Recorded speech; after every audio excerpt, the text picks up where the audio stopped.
Alors, bonsoir à tous, bienvenue. Alors, je me présente pour ceux qui ne me connaissent pas, je suis le responsable d'un OVNI dans l'assiette. Voilà, donc on se connaît très bien avec Evelyne. Elle fait partie des Patipiti. Elle m'invite ce soir à une conférence. Alors, c'est la première conférence que je fais sur Zoom. D'habitude, je fais des conférences en public. Pourquoi en public? Parce que j'ai toujours fait partie des repas ufologiques et dans les repas ufologiques et dans les conférences que j'ai fait en tant qu'indépendant, j'ai toujours fait ça devant un public. Et à part sur Nurea TV et BTLV, où j'ai fait effectivement des émissions télé, j'ai fait effectivement des reportages et des émissions, mais c'était principalement devant un public. Donc, je me présente ce soir à vous pour faire une conférence sur les anciennes civilisations. Alors, c'est très vaste, parce que les anciennes civilisations, ça veut dire beaucoup de choses. Ça veut dire des choses qui concernent toutes les civilisations anciennes, partant du Moyen-Âge, pas du Moyen-Âge, mais partant des hommes préhistoriques jusqu'à la civilisation des pyramides.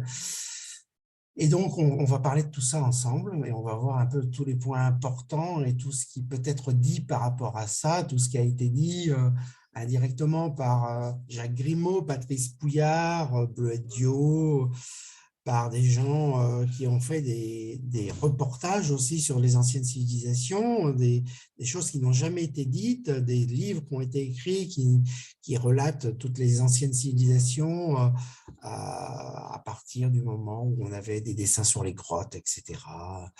Et on va parler de tout ça ensemble et on va faire l'indication, je dirais, de tout ce qui concerne les anciennes civilisations depuis les hommes préhistoriques jusqu'aux pyramides. Voilà. Donc après, vous pourrez poser vos questions. Je pense qu'il y en a à peu près pour 1h30.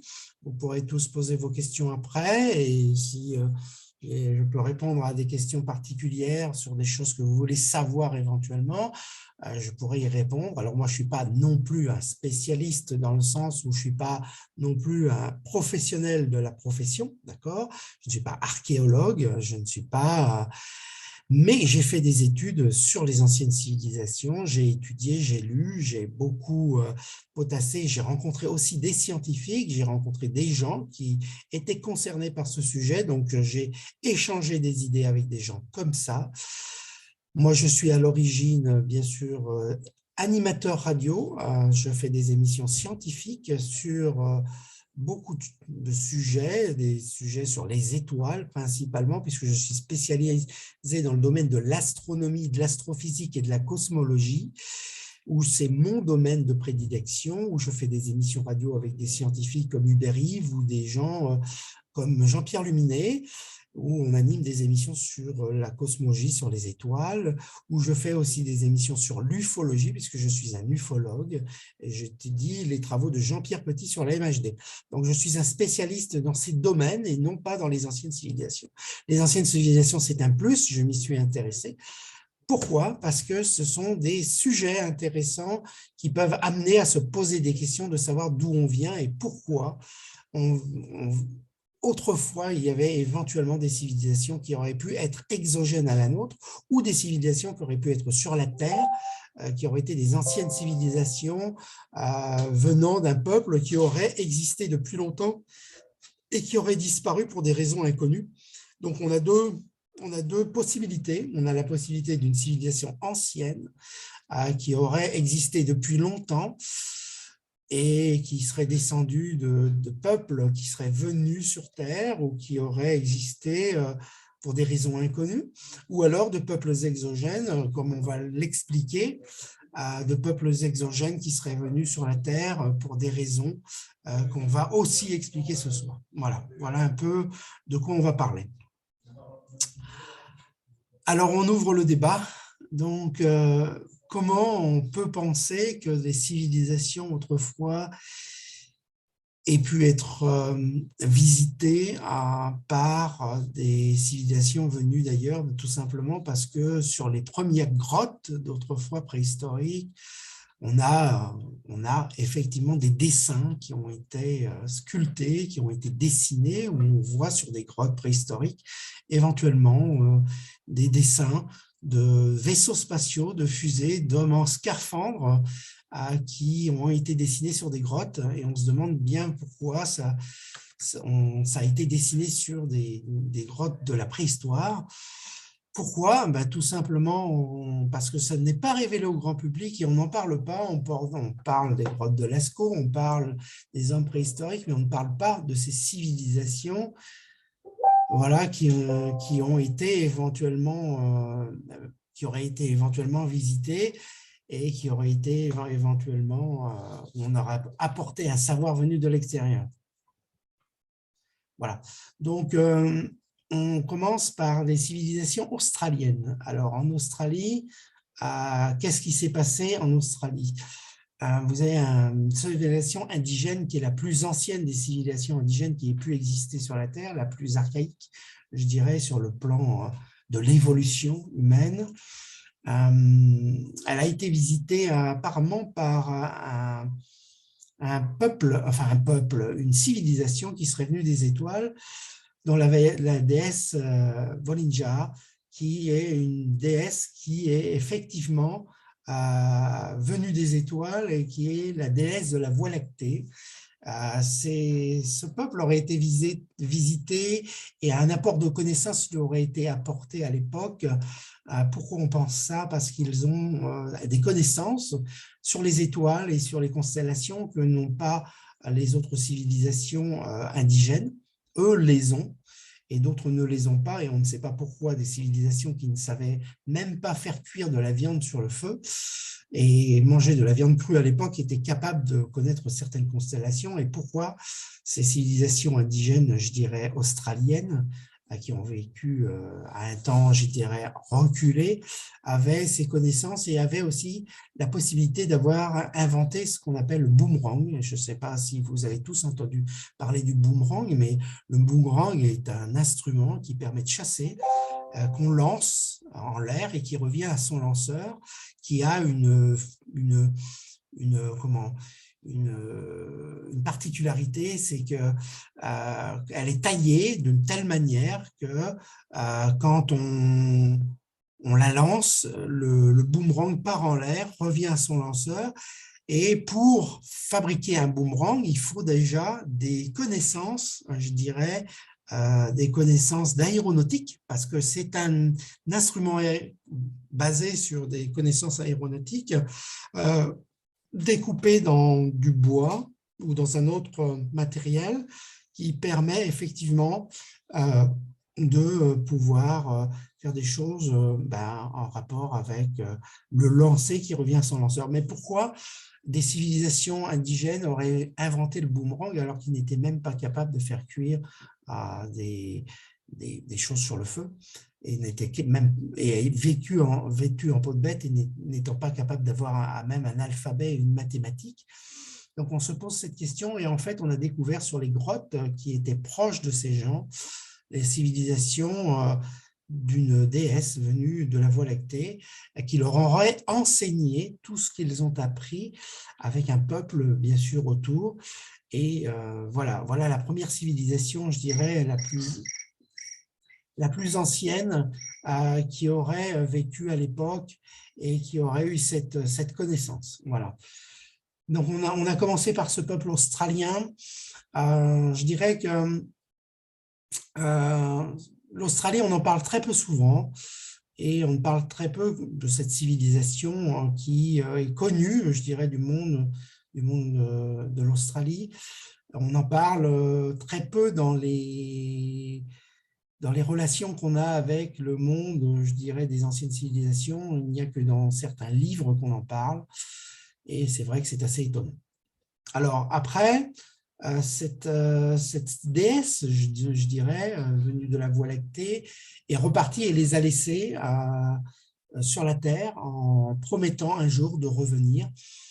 Et elle n'est jamais pour l'instant revenue, mais ce sont justement des peuples qui pensent qu'en s'habillant d'une certaine manière, en montrant le boomerang et en parlant des constellations et de la connaissance qu'ils ont, en parlent très bien et parlent de cette déesse comme étant quelque chose qui les aurait marqués à tout jamais. Voilà.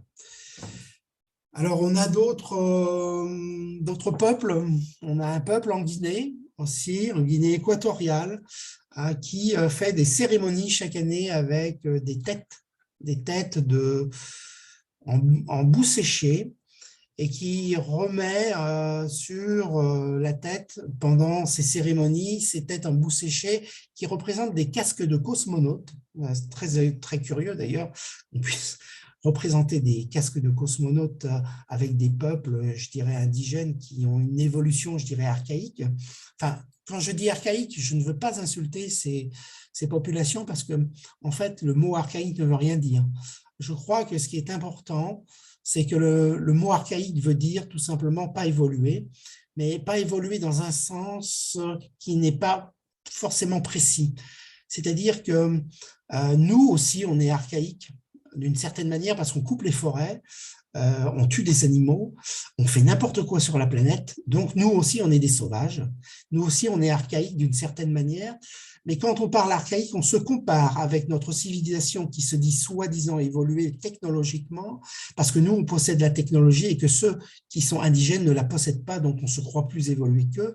Mais en fait, ils sont aussi très évolués parce qu'ils ont un respect de l'environnement, de la nature qu'on n'a pas nous, et ils vivent avec les éléments, alors que nous ne vivons pas avec, nous vivons contre nos éléments qui nous ont créés. Donc, de dire qu'ils sont archaïques, ce n'est pas forcément vrai. On pourrait dire qu'ils ont une évolution qui n'est pas la même que la nôtre, tout simplement. Voilà ce qu'on peut dire, pour les respecter un peu plus, parce que je pense qu'il faut savoir respecter les gens et savoir respecter ces populations qui ne sont pas comme nous. Voilà. Mais en tout cas, une chose est sûre, c'est qu'eux aussi ont développé des talents d'astronomie et d'observation des étoiles, étonnamment, alors qu'ils n'avaient pas l'outil nécessaire pour le faire. Voilà. On a un peuple aussi qui vit dans une contrée reculée de la Terre, qui a vu un jour un cosmonaute arriver avec un chariot de feu, comme il le nomme, un chariot de feu parce qu'il n'avait pas d'autre langage pour le déterminer.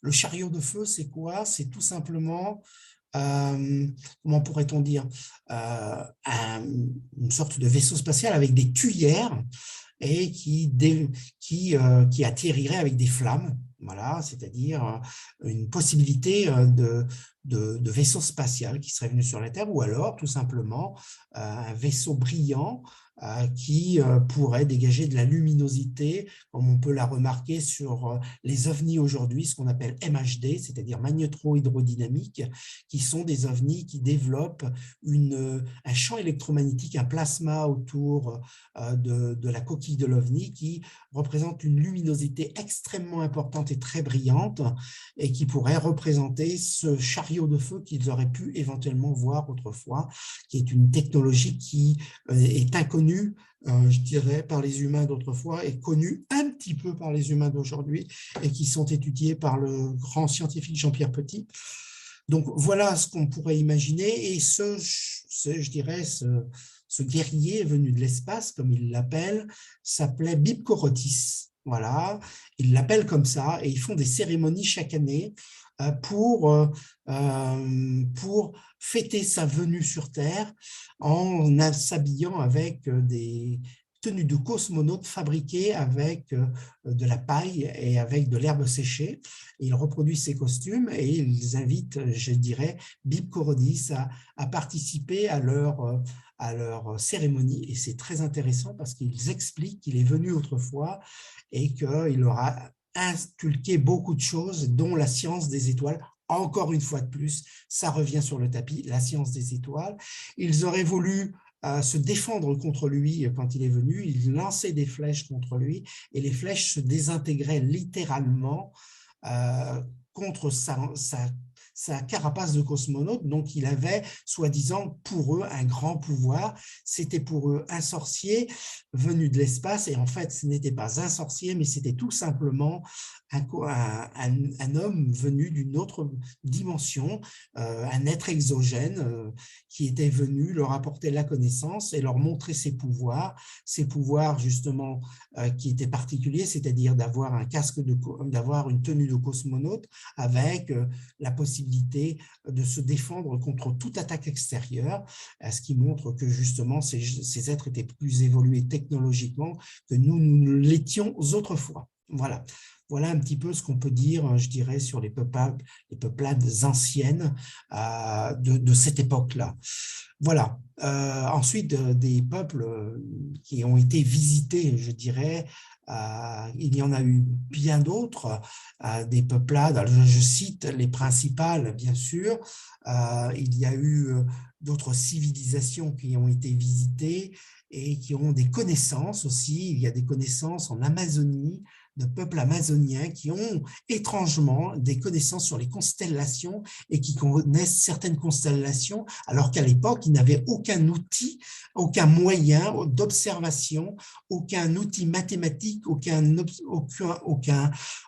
lunette astronomique pour pouvoir découvrir de telles constellations, parce que pour savoir qu'une constellation contient tant d'étoiles et qu'elle se situe à tel endroit de l'univers, sans outils pour le faire, on ne peut pas. Donc, c'est un apport qui a été apporté par ces anciennes civilisations, c'est un apport qui a été apporté par ces civilisations, je pense, exogènes à la nôtre et qui ont pu apporter cet apport astronomique. Alors, dans toutes les observations, on retrouve évidemment des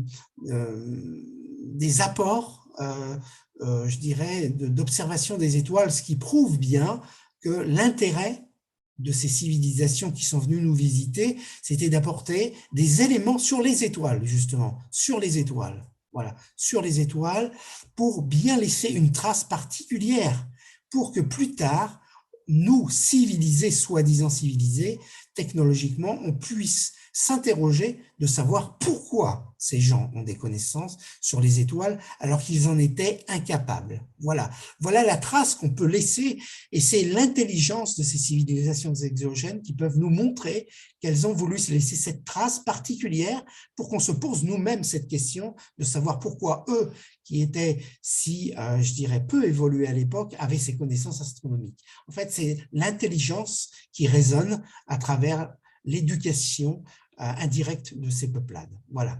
Voilà ce qu'on peut dire, je dirais, sur l'histoire, l'histoire qui est très longue de ces civilisations et qui a commencé à une certaine époque et qui a inculqué ces connaissances voilà, intéressantes, je dirais. Alors, ils ont laissé d'autres traces, bien entendu. On va y venir petit à petit. C'est d'autres traces. Il y a l'astronomie, il y a aussi tout ce qu'ils ont représenté, leurs vaisseaux qui ont été dessinés sur les grottes avec des vaisseaux avec des flammes. Alors, les flammes, ça peut être tout simplement ce qu'on représente avec nos fusées actuellement, aujourd'hui.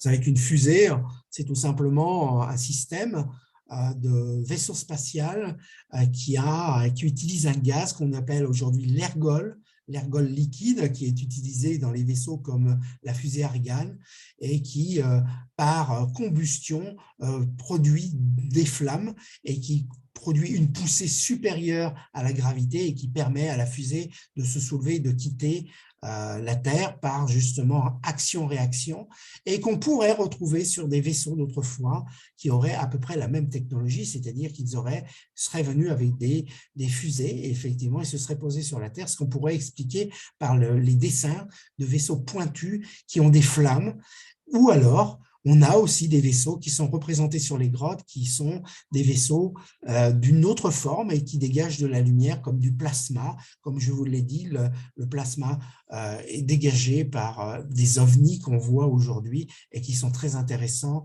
sur le fait que ces civilisations auraient observé des vaisseaux qu'on voit à notre époque. Et on peut se poser la question de savoir pourquoi justement, à cette époque, on voyait des vaisseaux qu'on voit à notre époque.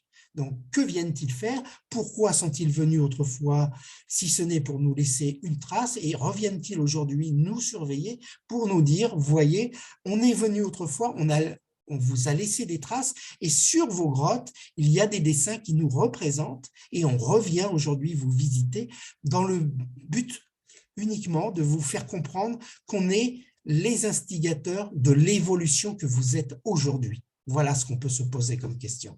Alors, c'est très intéressant parce que la question est philosophique et on se pose véritablement cette question de savoir si justement cette façon de nous montrer qu'ils sont nos éducateurs indirectement et notre propre évolution découlerait dans le progrès de l'intelligence et de l'éducation justement de ce que nous sommes devenus aujourd'hui. Et on va voir pourquoi nous, on a évolué technologiquement et pourquoi ces peuplades, soi-disant indigènes, archaïques, eux n'ont pas évolué et sont restés avec d'anciennes connaissances. On va l'étudier et on va voir pourquoi exactement. Parce que les gens se posent la question. Nous, on a évolué technologiquement, mais pourquoi eux sont-ils restés à l'ère de l'indigène qui a des connaissances, mais qui dit que ces peuples sont venus les visiter autrefois? On va l'étudier et on va en parler ce soir.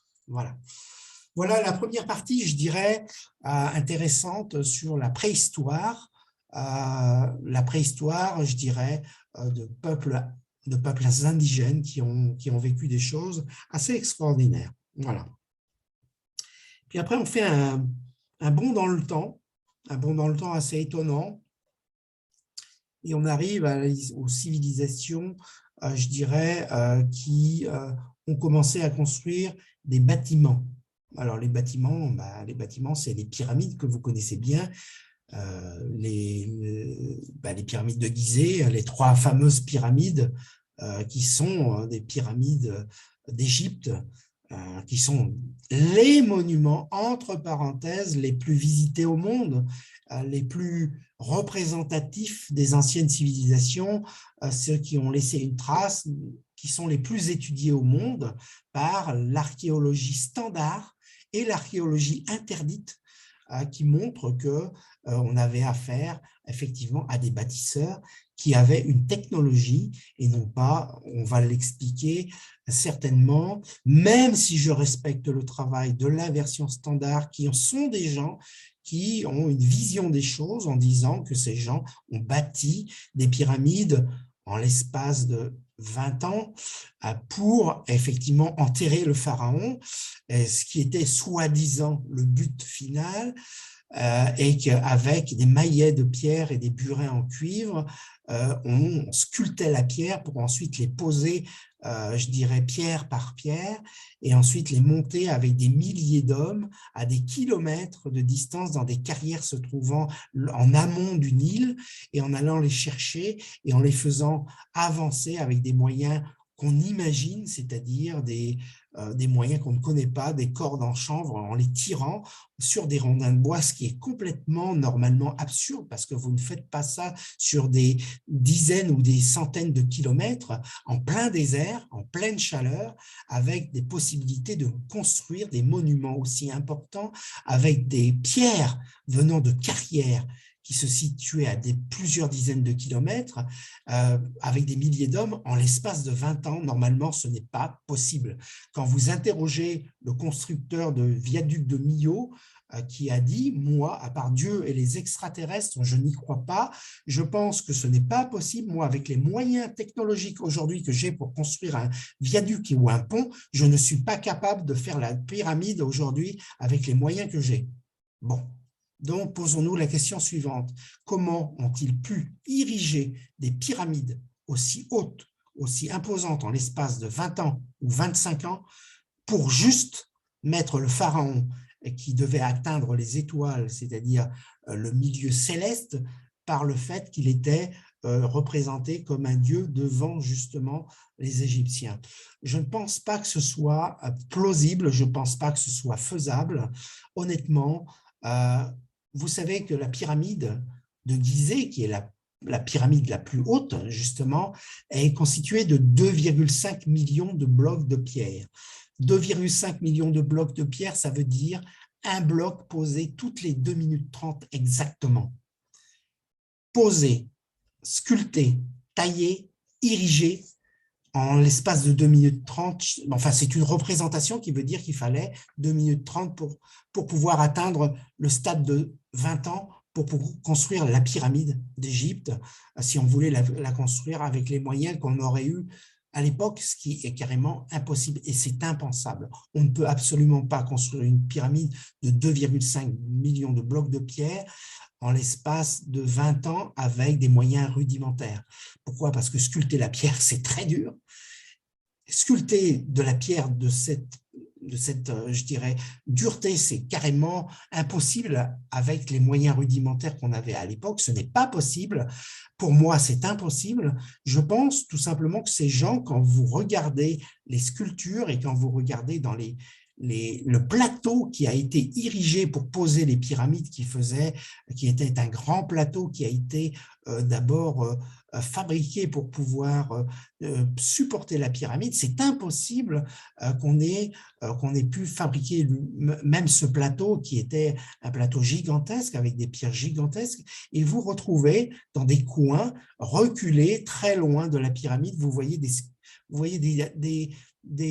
saignées dans la pierre. Qu'est-ce que ça vient faire, ces saignées qui ont été cachées au public, des saignées qu'on retrouve aujourd'hui dans les tailles de pierre. Dans les tailles de pierre, il y a des saignées qui sont impressionnantes. Quand vous faites des découpes avec une disqueuse de diamant, vous retrouvez les mêmes saignées. C'est étonnant. Et vous retrouvez exactement les mêmes dessins de carottage de pierre, de trous qui sont ovalisés ou de trous qui sont carrément qui sont ronds et qui sont des carottages de pierre dans des galeries qui ont été fabriquées et vous les retrouvez et vous retrouvez les mêmes traces et les mêmes dessins que quand vous faites des carottages avec une carotteuse, c'est-à-dire avec des foreuses modernes d'aujourd'hui. Qu'est-ce que ça vient faire à cette époque? Des dessins, des saignées, des trous qui ont exactement la même forme et les mêmes dessins sur les côtés qui montrent que c'est une perforation faite avec des outils modernes. Qu'est-ce que ça vient faire à cette époque? Là, je me dis, posez-vous cette question-là. Ce n'est pas des gens qui fabriquent des pyramides avec des maillets en pierre et des burins en cuivre qui ont fait ces trous avec des moyens rudimentaires. Ça, ce n'est pas vrai, c'est entièrement faux. C'est une fausse idée, c'est une idée qu'on veut enfoncer et inculquer aux gens pour dire, vous voyez, c'est la version standard qui vous prouve que ces gens n'avaient que des moyens rudimentaires à l'époque parce qu'on ne veut pas que ça se sache et on ne veut pas que les gens évoluent dans le sens où on ne veut pas montrer que ces civilisations, à l'époque, nous ont enseigné ce savoir et que nous descendons d'eux, parce que nous avons des religions, nous avons un système éducatif et social qui est établi depuis longtemps et qui nous interdit de changer d'avis pour justement conserver les valeurs qu'on nous a inculquées, parce que la société est fondée et fabriquée d'une certaine manière et on ne veut pas que ça change, parce qu'il y a trop d'enjeux économiques et trop d'enjeux sociaux sur la Terre qui sont justement ancrés pour justement nous dire, vous continuez, nous sommes sur Terre une sorte de confédération qui a un système social et éducatif qui ne changera pas et qui ne veut pas évoluer. Donc, on nous interdit d'aller vers la vraie connaissance. Et la vraie connaissance, c'est celle que j'essaye de vous faire comprendre, celle des anciennes civilisations qui nous ont fait évoluer d'une certaine manière à l'époque et qui nous ont inculqué les valeurs que nous connaissons aujourd'hui, qui sont celles de l'enseignement de peuples qui nous ont tout appris et qui nous ont enseigné ce que nous connaissons aujourd'hui. Voilà, je pense que ça, c'est la vraie vérité. Malheureusement, enfin, bien heureusement, il y a des gens qui se réveillent sur Terre. Vous avez l'archéologie interdite, vous avez des gens qui font des études intéressantes. Je cite, entre autres, il n'y a pas que lui, il y en a plein, je ne les connais pas tous. Voilà, il y a Jacques Grimaud, il y a Patrice Pouillard, il y a Bleuette Diot, Il y en a d'autres, il y en a plein d'autres. Voilà.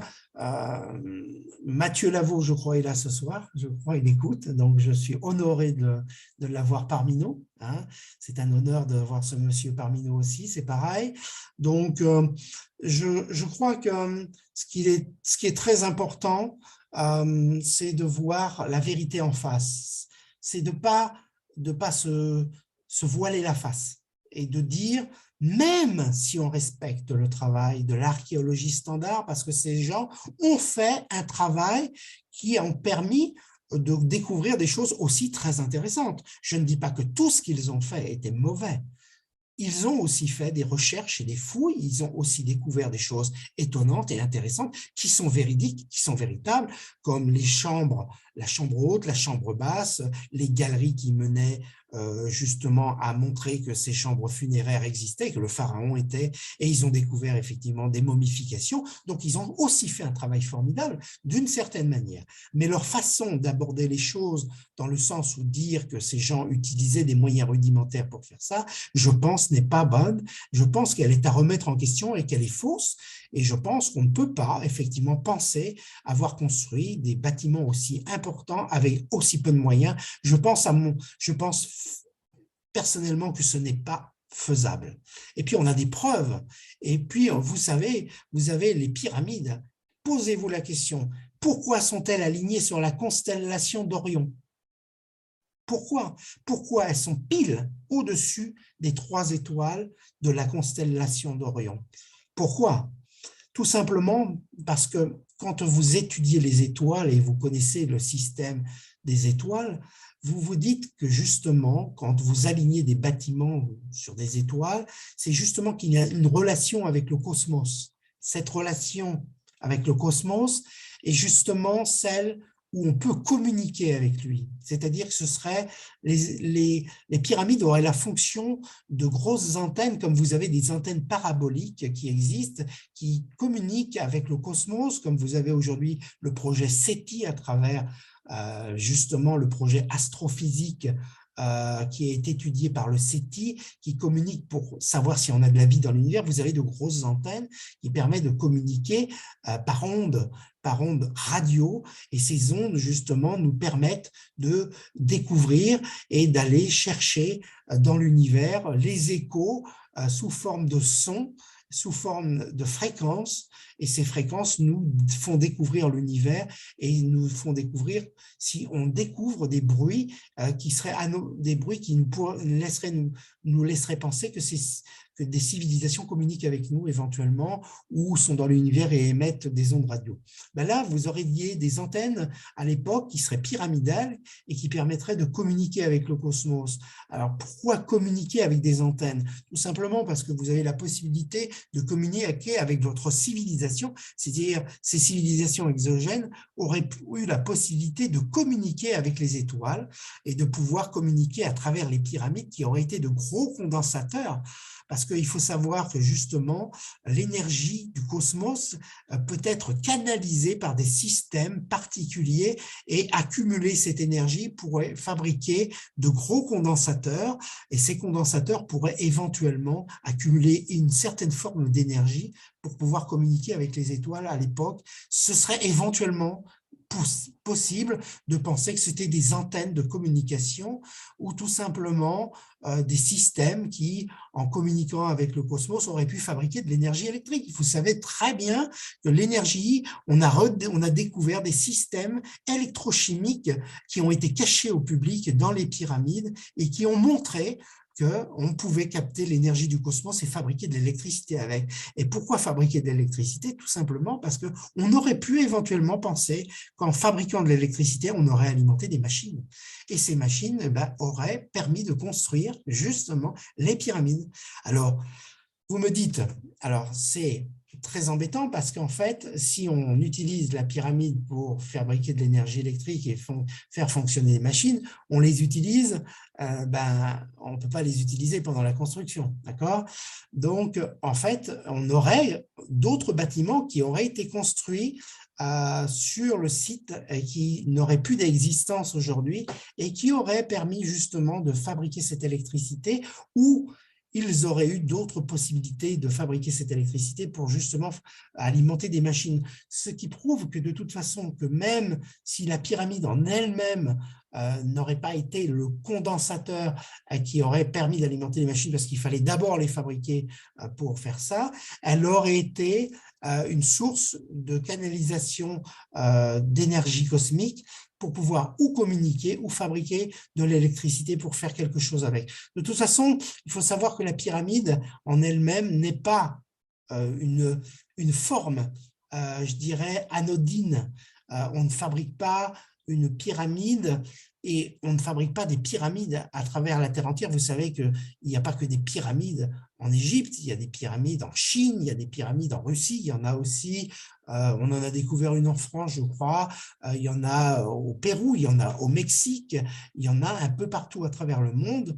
Et pourquoi avoir construit des pyramides, je dirais, qui se ressemblent toutes, avec des différences, c'est qu'elles ne sont pas construites toutes de la même manière, n'ont pas toutes la même hauteur, pas toutes la même dimension, mais elles se ressemblent et elles sont construites un peu partout à travers le monde, ce qui montre bien qu'on a effectivement, à travers la construction de ces pyramides, un message qui veut nous dire « réfléchissez bien à ce qu'on a à vous dire ».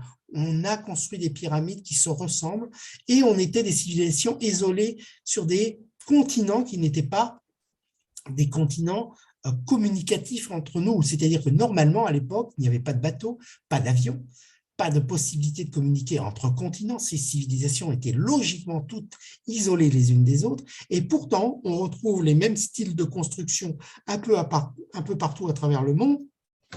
Alors, les mêmes styles de construction, c'est les mêmes tailles de pierre, les bâtiments construits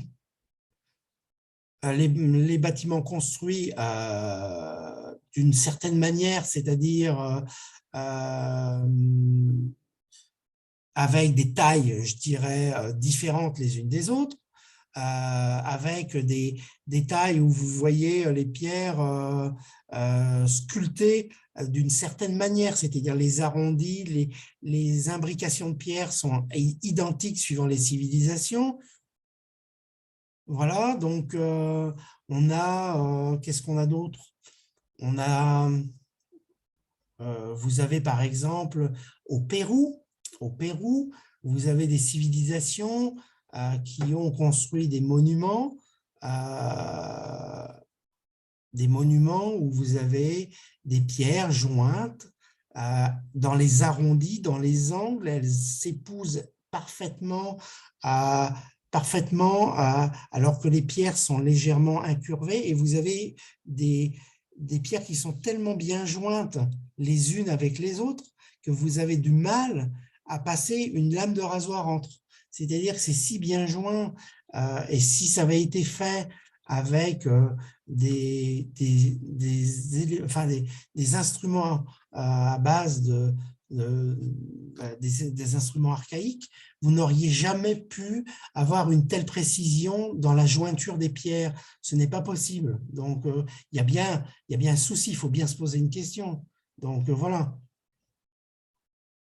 Voilà, donc posons-nous cette question. Pourquoi, à travers des continents différents, des civilisations qui ne se connaissaient soi-disant pas à l'époque, qui n'avaient pas de moyens de communication entre eux, pourquoi vous avez des bâtiments, des constructions qui sont similaires, qui se ressemblent toutes, d'une certaine manière, avec des différences importantes quand même, alors que les moyens de communication n'existaient pas? Pourquoi vous retrouvez les mêmes tailles de pierre, les monuments fabriqués de la même manière, antisismiques, résistants au séisme, et vous retrouvez tous ces bâtiments sur la Terre construits sur des bases antisismiques à l'époque, alors qu'on ne connaissait pas l'antisismie à l'époque, on ne la connaissait pas. Pourquoi ces civilisations ont fait la même chose, des pyramides qui se ressemblent, des bâtiments construits sur les mêmes modes de construction, avec des jointures de pierre aussi parfaites, sur des continents ne communiquant pas entre elles? Posons-nous cette question-là, posons-nous la bonne question, et essayons de découvrir la vérité et de se poser la question de savoir éventuellement. Alors vous avez la version standard qui va vous dire « Ah oui, mais vous savez, oui, mais ils ne se connaissaient pas, mais c'est le pur hasard. C'est simplement une question de hasard. Alors bon, je veux bien, on place le mot hasard, d'accord? Alors, imaginons que ce soit le hasard. Alors, on imagine aussi que c'est le hasard pour la pyramide de Gizeh, qui a le nombre pi, qui est utilisé et on retrouve dans les dimensions et dans la fabrication de la pyramide, on retrouve en comparant les différentes sections, hauteur, longueur, largeur, le nombre pi, le nombre d'or. Et il y en a qui vont vous dire encore, mais c'est le hasard. Ben, bien sûr, c'est le hasard.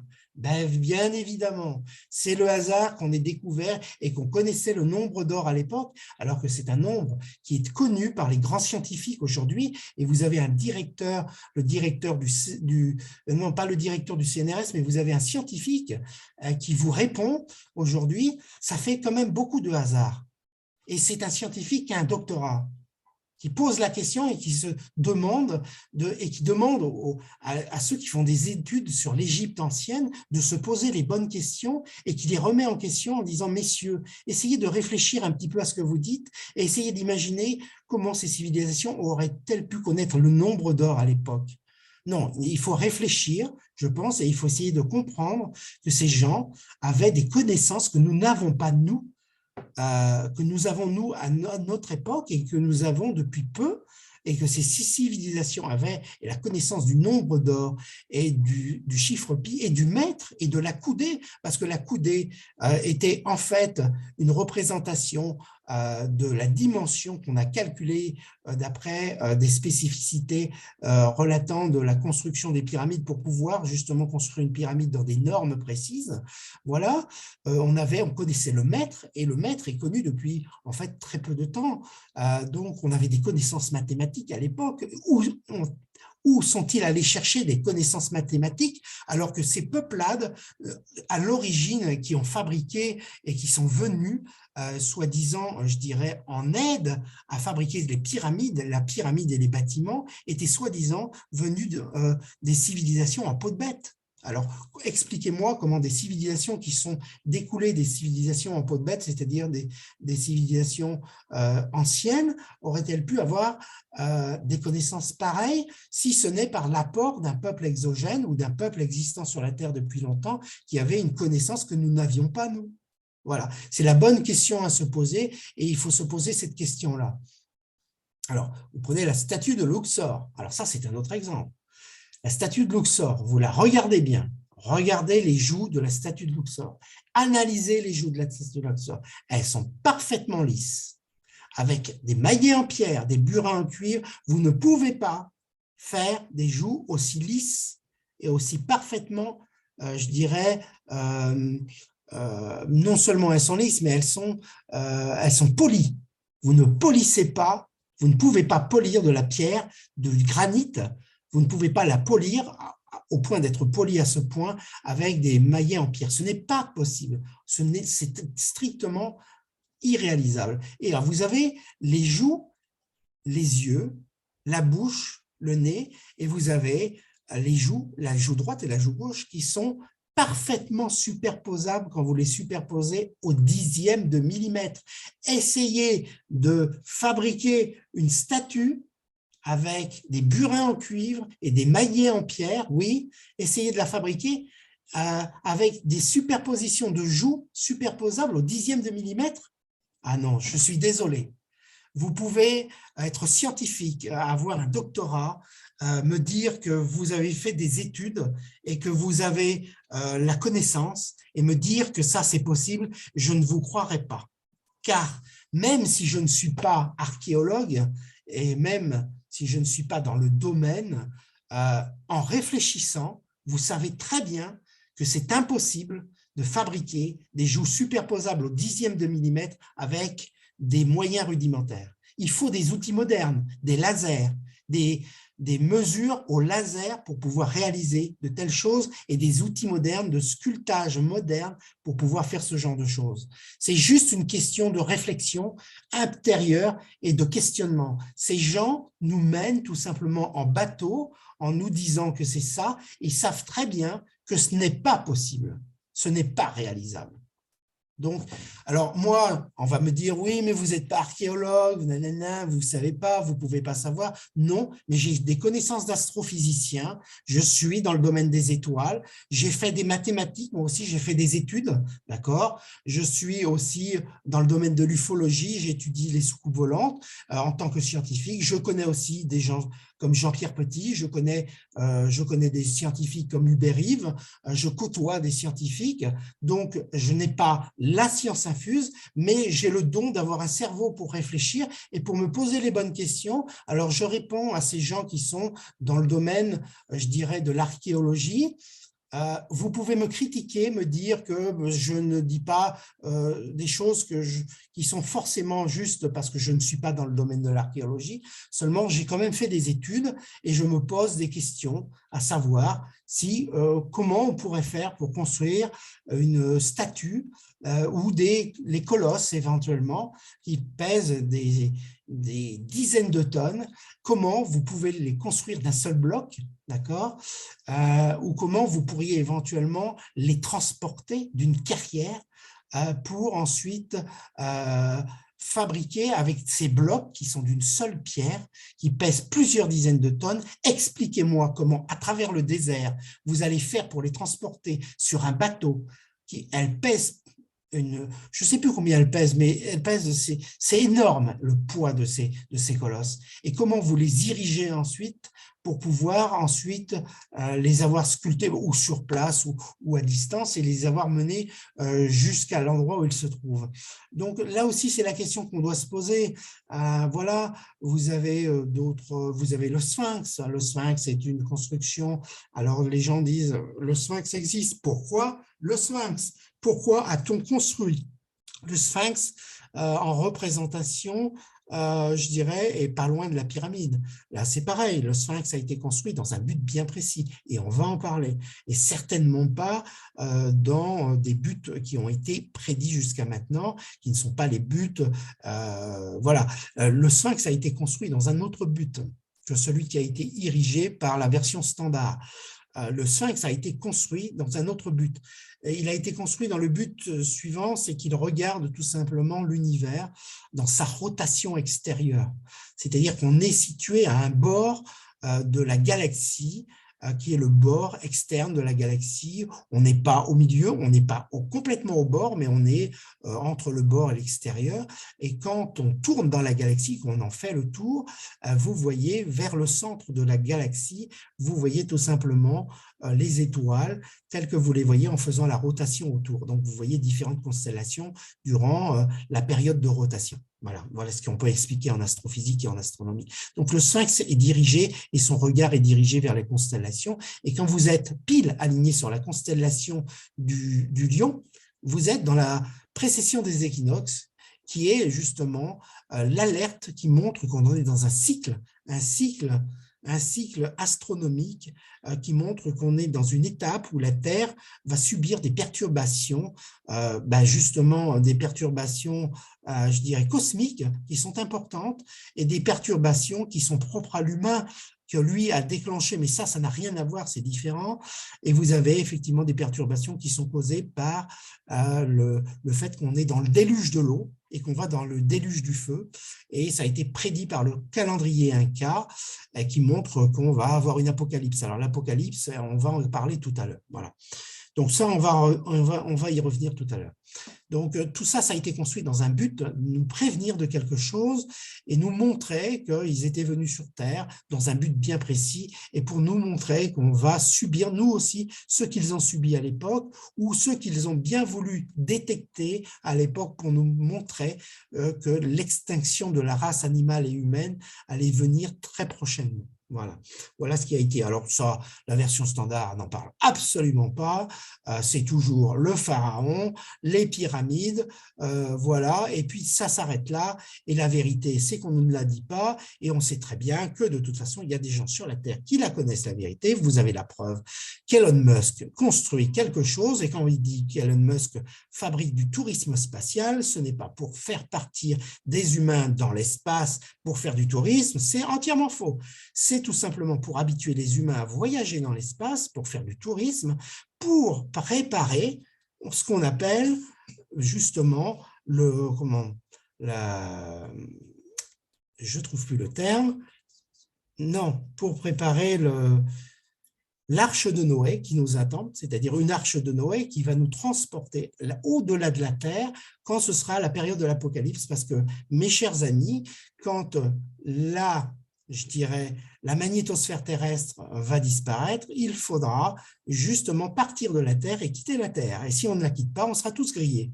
Parce que les rayons cosmiques vont pénétrer la couche d'ozone, il va y avoir des aurores boréales partout sur la Terre, on ne pourra pas se protéger des rayons cosmiques, c'est-à-dire les rayons X et les rayons gamma, et les rayons micro-ondes, et on va tous griller. Donc, il faut se préparer à quelque chose.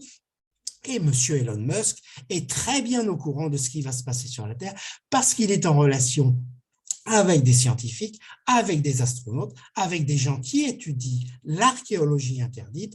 Il s'y intéresse fortement et on est en train de nous préparer à l'arche de Noé et à l'évacuation de la Terre parce qu'on ne sait pas quand est-ce que va être l'apocalypse, mais on la devine. Donc, si on reste sur la Terre, de toute façon, on est condamné. Donc, il faut la quitter, la Terre.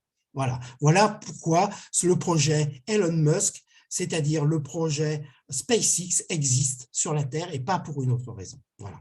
Et le voyage sur Mars est justement une préparation à montrer qu'on peut voyager jusqu'à la planète Mars pour s'habituer à un long voyage, pour habituer les cosmonautes aux réactions, de savoir comment on peut voyager dans l'espace et supporter des conditions qu'on ne connaît pas encore et pour justement les habituer nos corps et savoir comment réagit le corps à un long voyage dans l'espace. Voilà, exactement. Et c'est pas pour aller juste faire un voyage sur la planète Mars pour se faire plaisir. C'est juste pour se préparer à une arche de Noé. Voilà exactement la vraie vérité.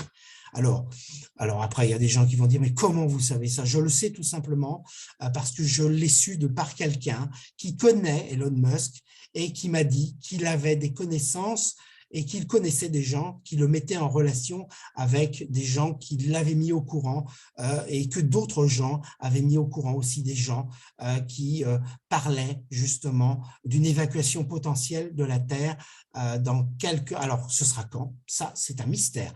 Ça, je ne peux pas vous dire quand est-ce que l'apocalypse va arriver. Je ne sais pas quand elle aura lieu, mais ça va véritablement arriver. On est tous condamnés parce que le champ magnétique terrestre va s'inverser dans quelques temps.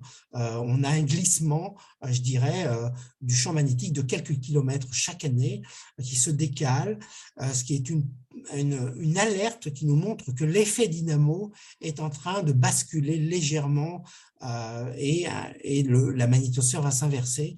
Et pendant l'inversion de la magnétosphère, on sera sans bouclier magnétique. Et sans bouclier magnétique, ça veut dire quoi? Ça veut dire tout simplement qu'il y aura le bouclier magnétique, c'est-à-dire la magnétosphère de la Terre. Qu'est-ce qu'elle fait, la magnétosphère de la Terre? Elle nous protège des rayons X, des rayons gamma, des rayons micro-ondes, et on a la couche d'ozone qui arrête le reste, une partie des ultraviolets, et qui arrête une autre partie des rayons nocifs. Plus de magnétosphère, ça veut dire plus… Si on n'a plus de magnétosphère, ça veut dire qu'on n'est plus protégé et que la couche d'ozone va récolter tous ces rayons et que la couche d'ozone sera incapable de tout arrêter.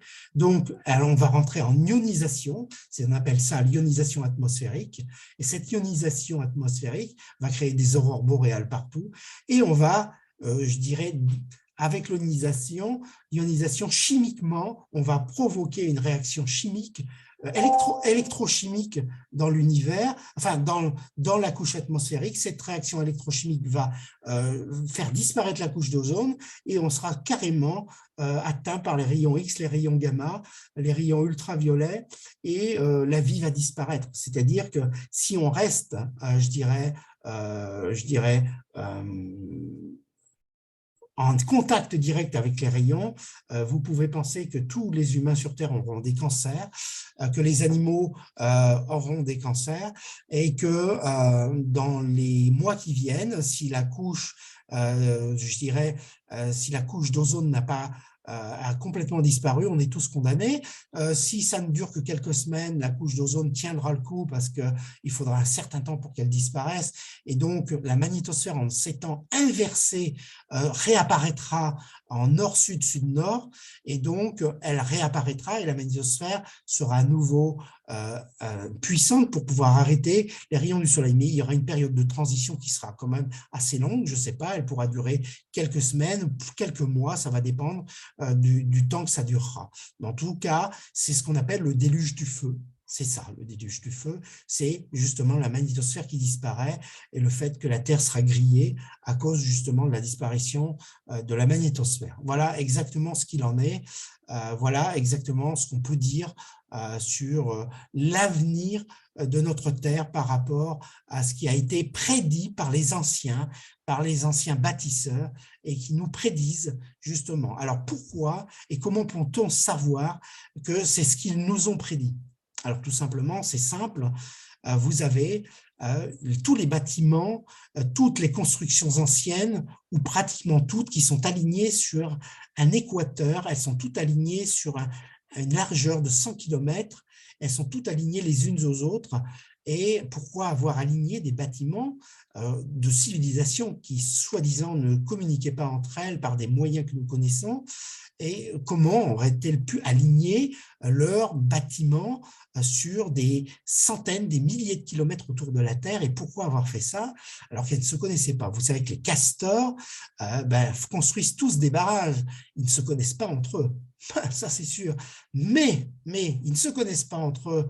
Ils construisent tous des barrages, mais ils n'alignent pas tous leurs barrages sur un même équateur, alors qu'ils ne se connaissent pas. Alors que là, ces civilisations, ne se connaissant pas, fabriquant la même chose comme des castors, parce qu'on aurait pu imaginer qu'ils avaient dans leur ADN la façon de construire les mêmes bâtiments, non pas ont aligné leurs bâtiments sur un équateur, ce qui est illogique pour des civilisations qui ne se connaissent pas entre eux. Ce qui veut dire que ces civilisations avaient le projet de nous montrer qu'elles communiquaient entre elles et qu'elles faisaient ça dans un sens et dans un but précis, justement faire quelque chose d'extraordinaire pour nous prévenir d'un cataclysme. Et en plus de ça, vous avez sur l'équateur, vous avez quelque chose d'extraordinaire, c'est que cet équateur est incliné de 30 degrés. De 30 degrés, l'équateur est incliné. Voilà. L'équateur est incliné de 30 degrés par rapport à notre équateur. Pourquoi de 30 degrés? Parce que c'est l'inclinaison du plan de l'écliptique qui change. C'est-à-dire, ça nous montre un équateur différent. Et l'équateur différent, c'est quoi? C'est tout simplement un équateur qui nous montre que la Terre sera inclinée de 30 degrés quand on sera justement en pleine apocalypse, c'est-à-dire juste avant le glissement, je dirais, de la magnétosphère qui va s'inverser et qui va créer justement ces perturbations de disparition de la magnétosphère. Quand on sera complètement incliné, on aura un réchauffement climatique qui sera maximum à cette époque-là, parce qu'on aura l'Europe qui sera, je dirais, très proche du Soleil, parce qu'on aura incliné la Terre. Alors pourquoi cet inclinement? Pourquoi on a un inclinement de la Terre? Ce n'est pas par hasard qu'on incline la Terre, ça ce n'est pas vrai. On n'incline pas la Terre par hasard, et la Terre ne s'incline pas comme ça miraculeusement. Vous savez, le pôle Nord a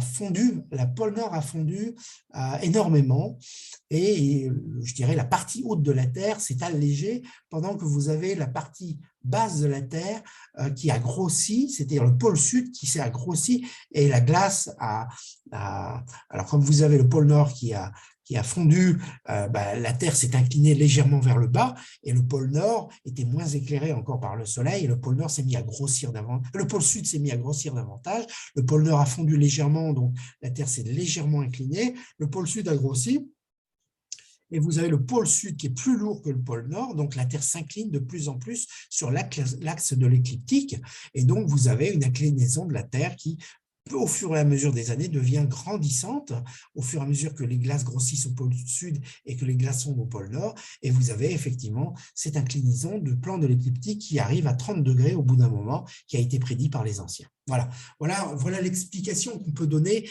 de cet alignement, de ces bâtiments qui veulent nous prévenir qu'on va avoir un alignement et un équateur différent. Voilà exactement, normalement, je ne dis pas que j'ai la science infuse, mais voilà normalement, je dirais, la raison pour laquelle l'aliment aurait été établi de 30 degrés pour nous prévenir de quelque chose. Alors, ça a été dit par Jacques Grimaud, ça a été dit par Patrice Bouillard, ça a été dit par d'autres scientifiques. Moi, je l'ai remarqué aussi parce que effectivement, ça correspond à quelque chose qui voudrait nous dire qu'on est dans une phase où si on a un autre équateur, c'est qu'on a un inclinement de l'axe de la Terre qui est différent. Voilà un petit peu ce qu'on peut dire et ce qui est intéressant de dire dans la révélation qu'on peut faire sur ce phénomène. Voilà. Donc, ça, c'est très intéressant parce qu'on n'en parle pas dans la version standard. Ces gens ont omis, je dirais, de nous en parler parce que seules certaines personnes sur la Terre sont mises au courant, des personnes qui gardent le silence, des personnes qui sont, je dirais, dans le silence parce qu'on leur a demandé de garder le silence, parce qu'on prépare quelque chose de gigantesque et on ne veut pas non plus affoler la population, on ne veut pas dire qu'il y aura un apocalypse, parce que vous pensez très bien que les gens sont très réactifs à ce genre de phénomène et se sentent perdus quand on parle d'une apocalypse. Vous avez les gens qui diraient, mais oui, mais alors on ne peut rien faire, vous pensez bien qu'on est perdu, alors qu'est-ce qu'on va devenir? Ce serait comme dans le livre de Barjavel, La fin des temps, ce serait l'apocalypse. Avant l'apocalypse, les gens seraient affolés, les gens dévaliseraient les grandes surfaces. Vous savez, dans le livre de Barjavel, c'est assez impressionnant parce que vous voyez une apocalypse qui montre la réaction des gens face à quelque chose, face à un événement. Et là, vous seriez dans un événement où les gens auraient peut-être une réaction désastreuse. Donc, il faut peut-être cacher la vérité finalement aux gens et ne pas leur dire qu'on est proche d'une apocalypse pour éviter justement la catastrophe, je dirais, psychologique et voilà, des gens et de la réaction des gens avant. Alors, des gens très, très bien, je dirais, lotis et très intelligents sont mis au courant, comme Elon Musk ou comme d'autres gens sur la Terre. Ceux qui font de l'archéologie interdite sont au courant, des gens qui y croient sont au courant, mais c'est qu'une petite partie de la population qui est au courant et peu de gens sont au courant. Je dirais qu'un petit pourcentage le sait. Quant aux autres, malheureusement, ils le sauront le jour où ça arrivera. Voilà un peu ce qu'on peut dire. Maintenant, on peut revenir sur les constructions anciennes. Alors, vous avez le Pérou. Le Pérou, vous avez la pyramide du Soleil, vous avez Machu Picchu, qui est l'endroit, le site de l'enfant du Soleil.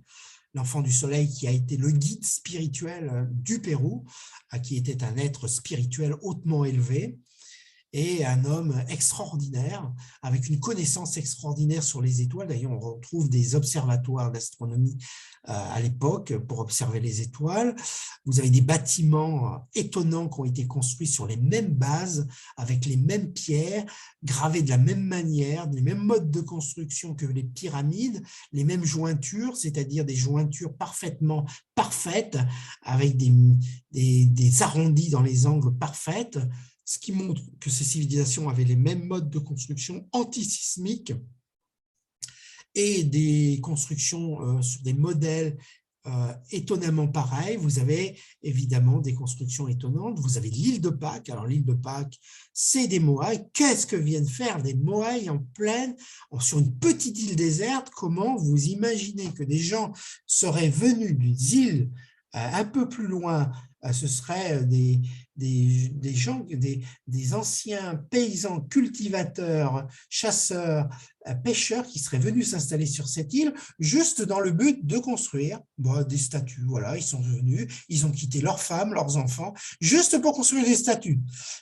Oui, je veux bien être, disons, tolérant sur la façon qu'on a de montrer les choses, mais j'aimerais qu'on réfléchisse, encore une fois de plus, sur la façon qu'on a de voir les choses et qu'on se pose les vraies questions. Moi, personnellement, je n'irai pas abandonner ma femme, mes enfants, juste pour aller construire des statues dans le but de spirituellement construire des statues dans le but de les iriger en regard vers l'océan et vers les terres, dans un but qu'on ne connaît pas vraiment, parce qu'on n'a jamais compris pourquoi ils faisaient ça. Donc, je pense que ce sont des civilisations qui ont à voir avec les civilisations exogènes de l'époque et qui ont construit ça dans un but précis, nous montrer que là aussi, ils avaient construit ça sur une île pour nous faire réagir et qu'on se pose la question suivante. Nous sommes venus autrefois, nous vous avons laissé des traces étonnantes qui défient l'entendement, qui défient toute compréhension de savoir pourquoi on a fait ça sur cette île, pour que vous vous posiez la question de savoir pourquoi on les a érigés. Et pas dans le but de dire on a fait ça comme ça pour le fun, pour le plaisir. Non, pour qu'on se pose des questions. Et en plus de ça, il faut savoir que s'ils les ont construites à cet endroit, c'est que c'était peut-être un lieu très fortement chargé en magnétisme parce qu'on a découvert à cet endroit dans cette île un magnétisme extrêmement puissant. Et on ne sait pas pourquoi. Ont-ils fabriqué quelque chose en rapport avec le cosmos à cet endroit? Peut-être, c'est parfaitement possible que ça a été une base pour eux permettant une communication avec le cosmos, justement par quelque chose qui aurait à voir avec un champ magnétique puissant. Ça, je ne sais pas, je n'ai pas la connaissance pour le savoir, mais c'est très étonnant qu'on ait un fort magnétisme sur cette île et on n'a jamais compris pourquoi ce magnétisme était aussi puissant et d'où il venait exactement. Voilà, voilà ce qu'on peut dire. Vous avez l'Irak, vous avez effectivement en Irak des traces dans des musées qui ont été détruits et malheureusement et pillés aujourd'hui à cause des Américains et de la guerre en Irak. Et malheureusement, Bagdad était un trésor de choses anciennes. C'était magnifique ce qu'il y avait à Bagdad. Vous aviez des trésors anciens, d'anciennes civilisations. On aurait même découvert une porte des étoiles là-bas qui aurait été récupérée par les Américains. Vous avez des trésors là-bas qui sont fantastiques. C'est fantastique, les trésors anciens que vous avez là-bas. Vous avez des pyramides qui n'ont jamais été divulguées au public, qui sont en Chine.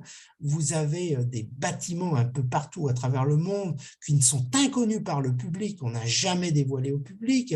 Vous avez toute une forme de constructions qui sont bâties à travers le monde. On ne veut pas en parler, on ne veut pas le dire, on ne veut pas montrer au public ce qu'il en est. Alors pour des raisons, je vous dis, sociales, sociologiques, parce qu'on a un système qui est en place et on ne veut pas bouger les choses. On ne veut pas non plus affoler la population en disant la vérité. Certaines personnes doivent être au courant et d'autres pas. Mais voilà la vérité. Mais il est dommage que quand même, on ne puisse pas dire au moins la vérité sur les peuples qui nous ont visités en disant que ces peuples exogènes nous ont enseigné tout ce que nous ont enseigné et que nous puissions nous ouvrir à l'univers tout entier en montrant que nous venons des étoiles et que nous sommes un peuple fabriqué indirectement par des peuples exogènes et que notre base à nous, les peuples en peau de bête, avons été éduqués par ces peuples qui, eux, ont la connaissance de nous avoir enseigné ce que nous savons aujourd'hui. Voilà ce que je peux dire aujourd'hui. Je crois que c'est le mot de la fin. Posez-vous tous la même question. Et quand vous voyez Nazca et vous voyez des dessins vus du ciel et que vous voyez des pistes d'atterrissage, eh ben vous n'avez plus de questions à vous poser de savoir pourquoi ça a été érigé. C'est tout simplement parce que c'était des endroits de repérage vus du ciel, parce qu'ils venaient se poser en vaisseau et que ces gens avaient effectivement des technologies. Alors les gens vont vous dire, oui, mais alors pourquoi faire des dessins? Pourquoi ils n'avaient pas de radar puisqu'ils avaient des vaisseaux? Ça, c'est inconnu. Ça, on ne peut pas répondre à ça. Mais ces dessins étaient des lieux de repérage, des endroits qui étaient dirigés vers le ciel. Et vous aviez des pistes d'atterrissage, car on a des traces de pistes d'atterrissage d'endroits où effectivement des vaisseaux se seraient posés. Est-ce que c'est des pistes d'atterrissage? On n'en a pas la certitude à 100%, mais on pense que oui, c'en était évidemment bien des pistes d'atterrissage. Et puis vous avez d'autres choses dont on ne parlera pas ce soir, qui ont été découvertes aussi, des choses étonnantes. Je crois qu'il y a énormément de choses à dire encore, mais j'ai dit le principal, et c'était le but de l'émission ce soir, c'était de vous faire réagir, de vous faire comprendre que la version standard, malheureusement, est fausse, que même si elle est fausse, Même si je rencontre des gens de la version standard, je dirais, messieurs, ne nous racontez pas de mensonges, vous savez très bien quelle est la vérité, mais je respecte quand même le travail que vous avez fait parce que vous avez fait découvrir des choses aussi qui sont aussi vraies dans la version standard et votre travail n'est pas non plus un travail qu'il faut mettre sur le panier. Il y a aussi des choses intéressantes, mais surtout, dites-nous la vérité et arrêtez de nous cacher la vérité parce que c'est du grand n'importe quoi. Voilà.